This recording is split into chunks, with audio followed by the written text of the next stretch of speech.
ई zone का जो नक्शा पास किया है जो अपने, इसमें सारी एक भी कोई ऐसी विशेषता नहीं है जिसका हम बखान कर सकें। इसमें 100% गलतियां ही गलतियां हैं। इसमें जो आबादी भूमि जिसके पट्टे पहले यूआईटी जारी कर चुकी थी उसको इन्होंने ग्रीन बेल्ट में डाल दिया है। और गोविंदपुरा से जो 200 फीट रोड चालू होता है टाटा मोटर्स वाला, उस 200 फीट रोड को इन्होंने 1200 फीट कर दिया है, जिसमें इंदरपुरा, पालड़ी और गोविंदपुरा निवासियों की जो सारी कृषि भूमि है उस 1200 फीट चौड़ी रोड में चली गई है। उसमें मुआवजे के नाम पे सिर्फ ये डीएलसी रेट से पैसा देंगे। और 1200 रोड कोई तर्क संगत नहीं है। आज तक अपने राजस्थान में ऐसा कोई रोड नहीं जो 1200 फीट बना हो। उसमें भी फिर ये 1000 फीट तो ग्रीन बेल्ट रख रहे हैं, 200 फीट रोड बना रहे हैं। इन्होंने हाईवे पे जो जमीनें हैं वो जमीनें नहीं होती हुई पीछे वाली जमीनों को इन्होंने कॉरिडोर में डाल दिया है। और जो गोविंदपुरा तेलीगढ़ा की आवासीय जमीनें हैं, जो इनके मकान है, इंदरपुरा की आबादी को इन्होंने ग्रीन जोन में डाल दिया है। तसवारिया की पूरी जमीन, आरजे की पूरी जमीन, केशवपुरा, जाटों का खेड़ा, तेलीखेड़ा, आकोला, सांगानेर, ये सब जमीनें 18,000 बीघा जमीन को इन्होंने नर्सरी और उद्यान के अंदर डाल दिया। आप ये बताओ भिलवाड़ा कितना सा तो शहर है, क्या आप अच्छा प्लान बनाओ, अच्छी सड़कें डालो, उसके बाद अगर हमारी जमीनों की जरूरत हो तो हम जमीनें देने के लिए भी तैयार है, हमें उचित मुआवजा तय करो।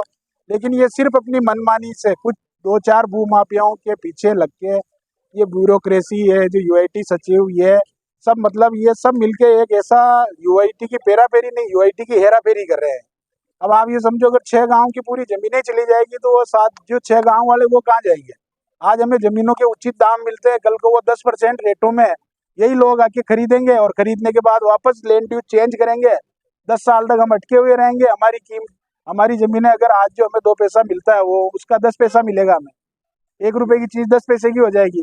तो हमारे तो ग्राम वालों के लिए ये पूरा विरोधाभास वाला नक्शा है। इसलिए हम सब 12 ही गांव वाले ये चाहते हैं कि इसके अंदर जितने भी आ रही है कि ये जोनल प्लान कैंसिल हो, और पूर्व में जो जोनल प्लान था उसकी सबकी सहमति लेके उस जोनल प्लान को आप लाएं।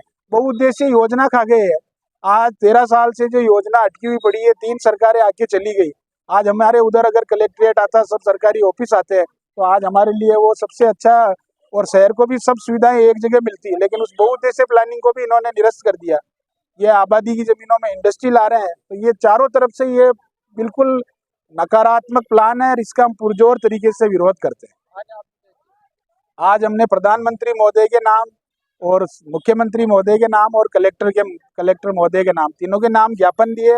प्रधानमंत्री का ज्ञापन और मुख्यमंत्री का ज्ञापन जरिए कलेक्टर हमने उनको भेजा है।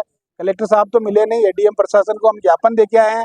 अगर अगले 7 दिनों तक हमारी मांगे पूरी नहीं हुई और ये नक्शा कैंसिल नहीं हुआ तो हम 7 दिन बाद यहाँ पे, ये तो सिर्फ आज एक झांकी थी, हम कम से कम 2-4 हजार आदमी आके यहाँ पे धरने पे बैठेंगे और आमरण अनशन करेंगे। और अगर जरूरत पड़ी और अगर ये सरकार फिर भी अड़ी रही तो हमारी कंडीशन सुसाइड करने जैसी हो गई तो हम बिल्कुल मरेंगे।